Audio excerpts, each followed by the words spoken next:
नमस्कार दोस्तों, मैं नारायण राउत फिर एक नई कहानी के साथ आपसे जुड़ रहा हूँ। और कहानी पुरानी है लेकिन सबकी जुबां पर रहती है। द्वाराहाट को सांस्कृतिक नगरी भी कहा जाता है, पौराणिक नगरी भी कहा जाता है। और ये कत्यूर वंश से लेकर पांडवों के इतिहास और श्री कृष्ण की द्वारिका की बनाए जाने को लेकर भी इसकी मान्यताएं हैं। और अलग अलग इतिहासकार इसे अलग अलग तरीके से परिभाषित करते हैं, लेकिन हम तो स्थानीय निवासी हैं। लेकिन जो कुछ भी है, द्वाराहाट मंदिरों का नगर है। और बहुत कुछ कम लोग जानते हैं कि द्वाराहाट का जो अर्थ है वो स्वर्ग का मार्ग है। तो लिए आज हम आपको लेकर आए हैं सांस्कृतिक नगरी द्वाराहाट, जहाँ पर कत्यूरों ने एक रात में असंख्य मंदिरों का निर्माण किया। 7 समूह के मंदिर हैं और उसमें से एक कचहरी समूह का मंदिर है। आप देख सकते हैं ये नक्काशी और इस प्रकार के जो हमारे गुंबज हैं, और कुछ अधूरे भी हैं, कुछ बने हुए हैं। कहीं शिवलिंग है, कहीं मंदिर में कुछ भी नहीं है। लेकिन ये माना जाता है कि 7वीं सदी से 11वीं सदी के बीच कत्यूर वंश जब यहाँ पर आया था, उनके द्वारा इन मंदिरों का निर्माण किया गया था। आज इनकी देखरेख आर्कियोलॉजिकल सर्वे ऑफ इंडिया के द्वारा किया जाता है। और हम सौभाग्यशाली हैं द्वाराहाट के लोग। हमारे यहाँ एक हमनी बड़ी धरोहर है जिसे स्थानीय लोग कम जानते हैं, लेकिन बाहर के लोग जानते हैं। और हम आपको अपने कैमरे के माध्यम से दिखाएंगे कि कचहरी समूह के इन मंदिरों में एक जगह मैंने देखा शिवलिंग था, और कई मंदिर आज भी गुंबद बने हुए हैं, कुछ अधूरे भी हैं। ये माना जाता है कि एक रात्रि में इनका निर्माण हुआ। और कचहरी समूह का जो शब्द है कचहरी, जिसे आज हम कोर्ट की भाषा में कहते हैं न्यायालय, ये उस समय कत्यूर वंश के शासकों का एक ऐसा स्थल था जहाँ पर दरबार लगता था, जहाँ पर लोगों को न्याय मिलता था, जहाँ पर कत्यूर वंश के शासक यहाँ पर अपनी कचहरी लगाते थे। तो अभी हम कचहरी समूह के मंदिर में हैं। इसके बाद आगे आपको हम मृत्युंजय मंदिर, रतनदेव मंदिर, गुज्जर देव मंदिर में भी ले जाएंगे। तो देखते रहिए इस वीडियो।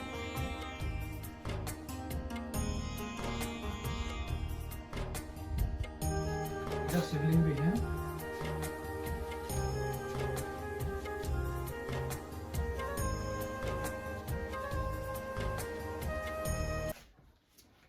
शिवलिंग को भी दिखा देना।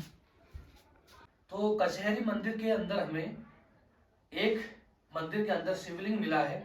ये स्पष्ट प्रमाण है कि कत्यूर यहाँ पर शिव पूजा भी करते थे, शिव अर्चना भी करते थे, और कई मंदिर अधूरे भी हैं।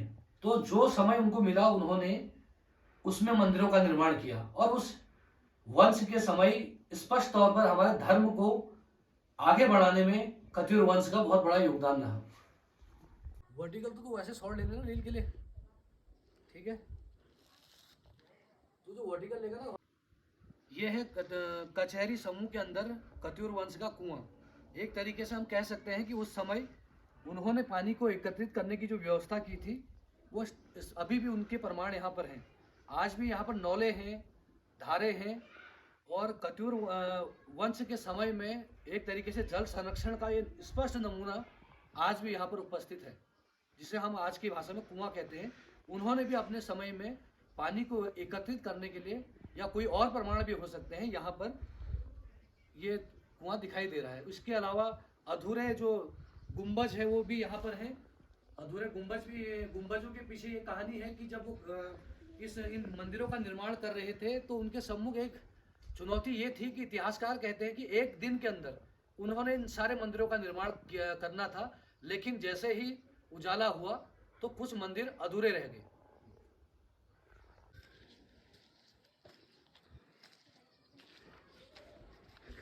सुबह बना ले ऑक्सीजन और वो शॉट बना ले, बना राधे का नाम है राधे।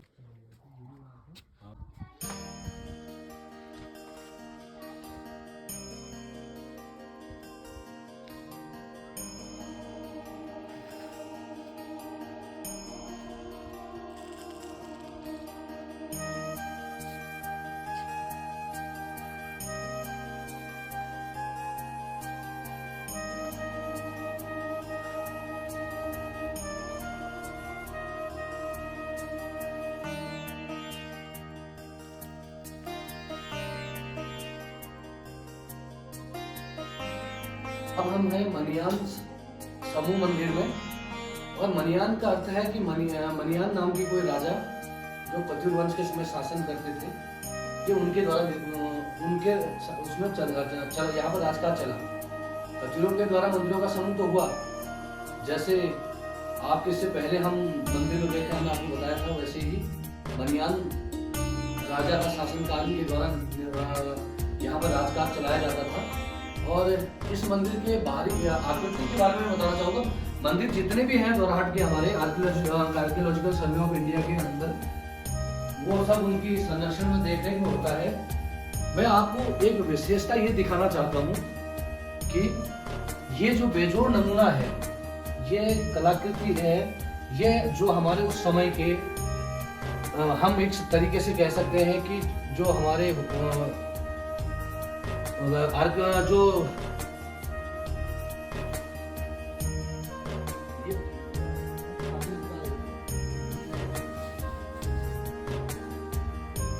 हर मंदिर में आपको यहाँ पर शिवलिंग मिलेंगे। ये प्रमाण हमारे धर्म, अध्यात्म और हमारे देवी देवताओं के प्रतीक है। उस समय चाहे कत्यूर वंश की बात करें या हम पांडवों के दौर की बात करें या उससे पहले हम अनादिकाल में चले जाए, सतयुग, कलयुग, त्रेता या द्वापर, किसी भी युग में चले जाए, आज तक ये प्रमाण शिवलिंग के यहाँ पर बताता है कि हमारे धर्म कितना मजबूत है, हमारी आध्यात्मिकता कितनी मजबूत है और हमारे जितने भी अलग अलग वंश में राजा आए, उन्होंने हमारी सभ्यता, संस्कृति और धर्म को आगे बढ़ाने के लिए कितना काम किया है। और ये उनकी शिल्पियों की शिल्पकारी है। हम तो उन जो आर्किटेक्ट हैं, मैं मानता हूं कि आज की सदी में ऐसा आर्किटेक्ट कहीं नहीं मिल सकते। इसमें कहीं सीमेंट का जोड़ नहीं है। ये नक्काशी, ये नमूने देखिए, और ये यहाँ पर मुझे ऐसा कुछ प्रतीत होता है कि हमारे देवी देवताओं के ये ओम के आकृति है या उनकी आकृति है। और यहाँ पर अनेक चीज देखेंगे। ये हमारे साथी हैं छतुल्ला से, हमारे भाई साहब, आपका शुभ नाम? कैलाश चंद जोशी जी हैं, पुजारी मंदिर के। वो आपको बताएंगे कि आकृतियाँ, हाँ, विष्णु जी के जो 9 अवतार, जो विष्णु जी के 9 अवतार हैं, भगवान विष्णु जी के जो 9 अवतार हैं, उन अवतारों को यहाँ पर अंकित किया गया है, वो भी पत्थरों में शिल्पकारों के द्वारा अपनी शिल्प कला से।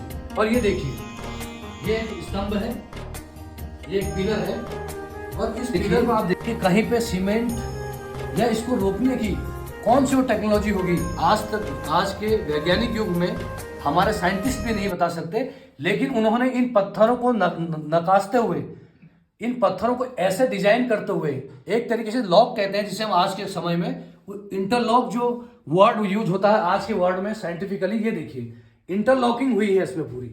जो एक पत्थर एक के उस पे एक पत्थर यहाँ फंसा के, ये जो देखिए, ये नमूना देखिए, ये एक तरीके से इंटरलॉक टेक्नोलॉजी है उस समय के हमारे शिल्पियों की, जिन्होंने इस पिलर को इस पे अटकाया, इस पिलर को इस पे अटकाया।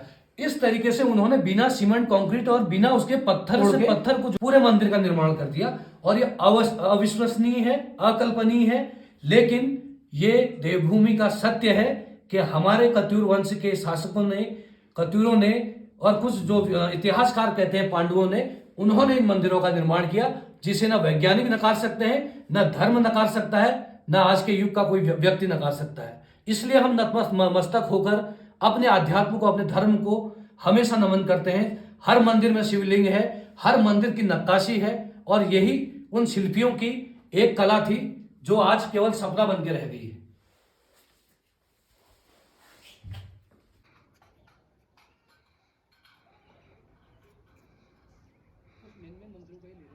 सांस्कृतिक नगरी दोराहाट का मनियान समूह का मंदिर, जो कत्यूर वंश के समय में बना था, मनियान राजा हुआ करते थे। और मैंने अलग अलग चीज़ें आपको यहाँ के बारे में बताई। और इन मंदिरों की सबसे बड़ी विशेषता है कि दोराहाट को मंदिरों का नगर कहा जाता है, शहर कहा जाता है, स्वर्ग का रास्ता यहीं से जाता है। और ये भी मान्यता है कि श्री कृष्ण इसको अपनी द्वारिका बनाना चाहते हैं, लेकिन कोसी और रामगंगा नदी का मिलन न होने के कारण ये श्री कृष्ण ही द्वारिका, लेकिन सपनों की द्वारिका भी इसे कहा जाता है। और हम गौरवशाली इतिहास को एक बार फिर दिखाना चाहते हैं। हम यहाँ के स्थानीय लोग हैं और हम चाहते हैं कि दोराहाट के पर्यटन को बढ़ावा मिले। ये जो मंदिर समूह हैं, जो कत्यूर वंश के शासकों ने बनाई, इसे हम एक नए तरीके से फिर आपके सामने लाना चाहते हैं कि जिससे हमारे द्वारहाट के पर्यटन को बढ़ावा मिल सके और ये हमारे धर्म का, हमारे शासकों का, हमारे पांडव वंश से लेकर कत्यूर वंश से लेकर अलग अलग वंश के लोगों का इतिहास है। ये कोई सपना नहीं, ये हकीकत है। लेकिन इस हकीकत को जानने के लिए आपको आना होगा द्वारहाट।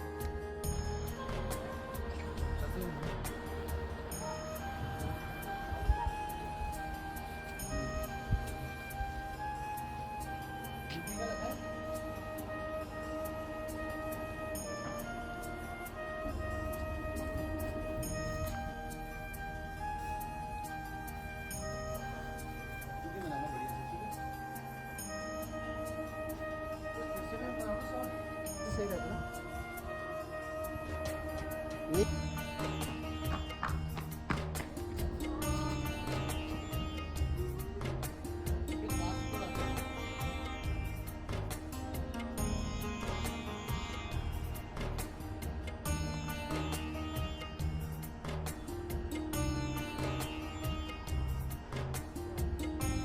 दोस्तों अभी हम आए हैं बद्रीनाथ, जो हमारा समूह है कत्यूरी वंश का जो मंदिर है, आर्कियोलॉजिकल सर्वे ऑफ इंडिया के अधीन ये मंदिर आते हैं भारत सरकार के।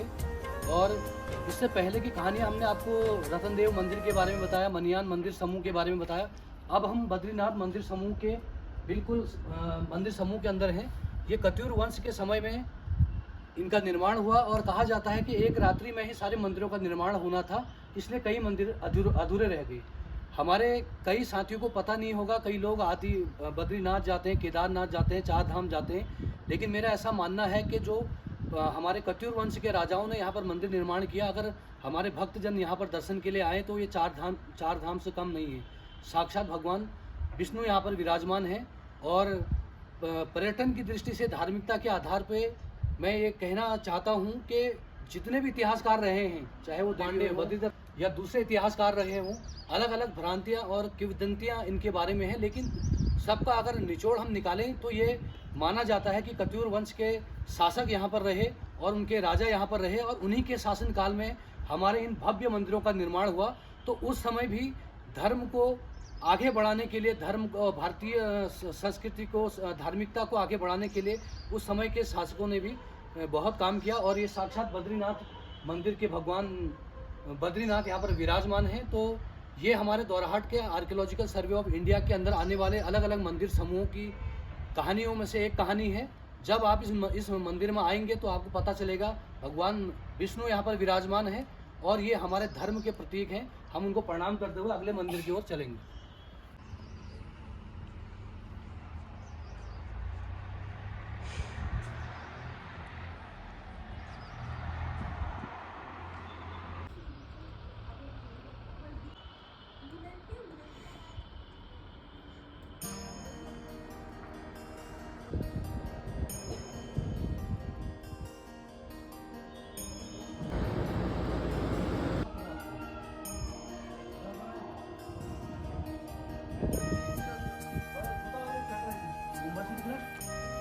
तो दोस्तों द्वारहाट की कहानी मेरी जुबानी अगले मंदिर में आ गए हैं महामृत्युंजय।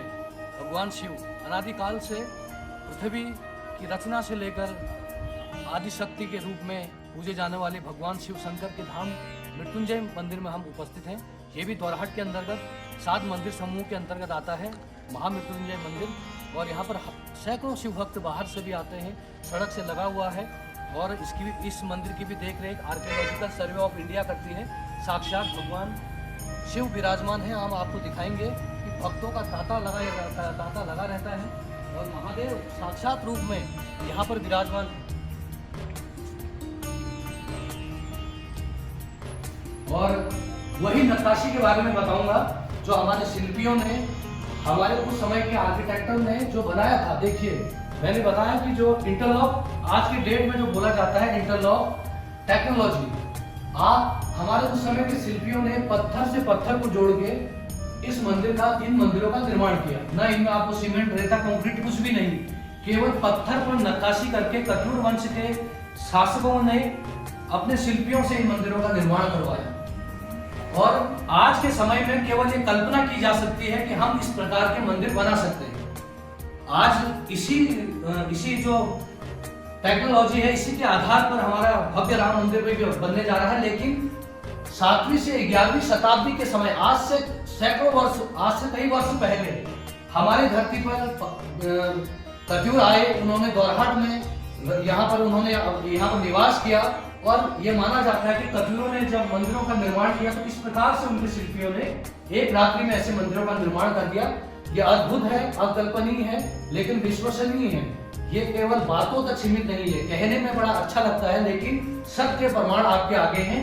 और आप अंदर आइए, साक्षात महादेव, मैं माफी चाहूंगा महादेव भोलेनाथ शिव शंकर से।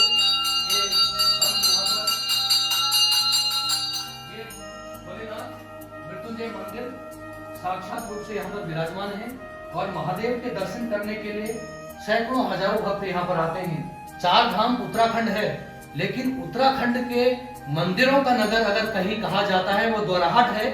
स्वर्ग का जो रास्ता है वो दोराहाट से है और श्री कृष्ण के सपनों की द्वारिका दोराहाट है। कौरवों और पांडवों की तपस स्थली दोराहाट है। इसलिए मैं कहना चाहता हूँ कि पर्यटन के मानचित्र में पूरे विश्व पटल पर हमारे नाम होना चाहिए।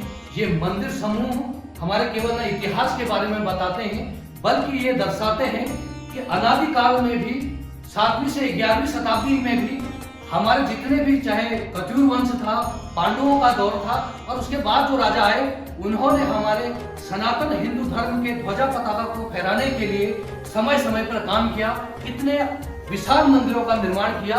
यही भारतीय धर्म की ताकत है, यही हमारे आध्यात्म की ताकत है। इसलिए मैं पुनः बार बार अपने सभी भक्तजनों से, देश विदेश के पर्यटकों से, लोगों से यही निवेदन करूंगा कि दोरहाट की सांस्कृतिक नगरी, धार्मिक नगरी में आइए, यहाँ के मंदिर समूह को देखिए।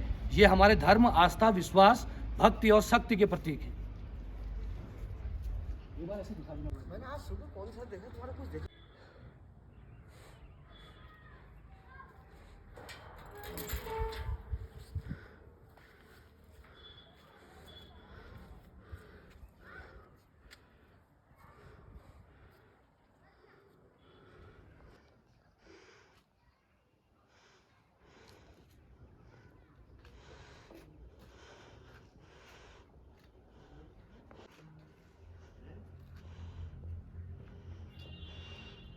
दोस्तों, इस समय हम आ गए हैं रतनदेव मंदिर में।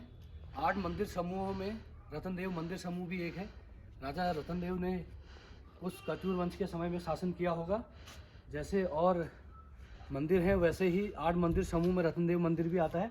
चेंज कुछ भी नहीं है। किसी भी मंदिर में जाइए, कुछ अधूरे मंदिर मिलेंगे जिनका निर्माण नहीं हुआ, कुछ अधूरे पत्थरों पर नक्काशी मिलेगी, कुछ इस प्रकार से मंदिर निर्मित मिलेंगे। कुछ मंदिरों में अंदर कुछ भी नहीं है, कहीं पर भोलेनाथ के शिवलिंग है। स्पष्ट तौर पर 7वीं शताब्दी से 11वीं शताब्दी के बीच कत्यूर वंश के समय जिन राजाओं ने शासन किया, चाहे रतनदेव हो, गुज्जर देव हो या दूसरे मंदिर समूह के राजा हों या दूसरे इतिहासकारों ने जो परिभाषा दी हो, ये सारे मंदिर वही हैं। ये हमारे इतिहास को दिखाते हैं, दोरहाट की पौराणिकता को दिखाते हैं और ये स्पष्ट उदाहरण देते हैं कि सनातन हिंदू धर्म मर्यादा पुरुषोत्तम श्री राम से लेकर आज तक जीवित है। और अलग अलग समय में हमारे धर्म के ऊपर कई मुगल शासकों ने आक्रमण किया, कई बार हमारे मंदिरों को, लेकिन समय समय पर राजाओं ने इस भारत के अध्यात्म की ध्वजा पताका को फहराने के लिए इस प्रकार के मंदिरों का पुनः निर्माण किया। लेकिन दोरहाट जो कि सांस्कृतिक नगरी है, पौराणिक नगरी है और कई इतिहासकारों की अलग अलग परिभाषाएं इसमें जुड़ी हुई है। एक रात्रि में आपके जो हमारे कत्यूर थे, हमारे कत्यूर वंश के लिए, कत्यूरों के लिए एक रात्रि में ये सारे मंदिरों का निर्माण करवाए जाने की बात कही जाती है। लेकिन उसमें ये भी है, मैं अभी आपको दिखाऊंगा कि कुछ अधूरी शिलाएं हैं। जैसे यहाँ पर एक टूटी हुई शिला है, ये शिला पूर्ण नहीं हो पाई, इनमें कई जगह होल हैं। ये ऐसा माना जाता है कि वो इंटरलॉक जो टेक्नोलॉजी है या पत्थर से पत्थर को मिलाकर मंदिरों का निर्माण किया जाना है। ये देखिए जो रथ है, चक्र है, वो ऐसे ही यहाँ पर गिरा हुआ है। और हमारे ये यहाँ पर देखिए, ये एक जो पिलर है उस समय जो पत्थर पर नक्काशी करके उन्होंने पिलर को बनाने का काम किया है। और अधूरा पिलर जो छूटा है उसके पीछे इतिहासकार यही कहते हैं कि जब सुबह होने वाली थी तब जाकर निर्माण कुछ मंदिरों का निर्माण नहीं हो पाया और कत्यूर वंश के लोगों ने या कत्यूर शासकों ने कत्यूरों ने वहीं पर निर्माण को रोक दिया। लेकिन इन पिलरों पर भी देवी देवताओं के, शिवलिंग के और अनेक आकृतियां स्पष्ट तौर पर अंकित हैं। ये यहाँ पर स्पष्ट दिखता है।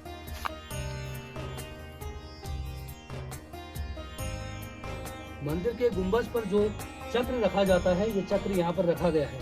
ये सारे प्रमाण हैं कि जब काम पूरा नहीं हो पाया और जो किंवदंतियां हैं जो इतिहासकार बताते हैं तो उस समय ये कार्य यहीं पर रुक गया। लेकिन आज दोराहाट के ये 8 मंदिर समूह आर्कियोलॉजिकल सर्वे ऑफ इंडिया के अंतर्गत हैं। पर्यटन की दृष्टि में जो मान्यताएं, जो सम्मान दोराहाट को मिलना चाहिए था वो नहीं मिल पाया है, ये मेरी पीड़ा है। लेकिन मैं सोशल मीडिया के माध्यम से भी ये आह्वान करना चाहूँगा कि आज ये विश्वविख्यात स्थल बन चुका है दोराहाट। यहाँ पर आदि बद्री से लेकर 8 मंदिर समूहों के इतिहास दर्ज हैं। कत्यूर वंश के, पांडव वंश के यहाँ पर नौले भी हैं, कत्यूर वंश के नौले भी हैं। जो हाट है इसे बाजार का नाम भी दिया जाता है और दोराहाट को स्वर्ग का रास्ता भी बोला जाता है।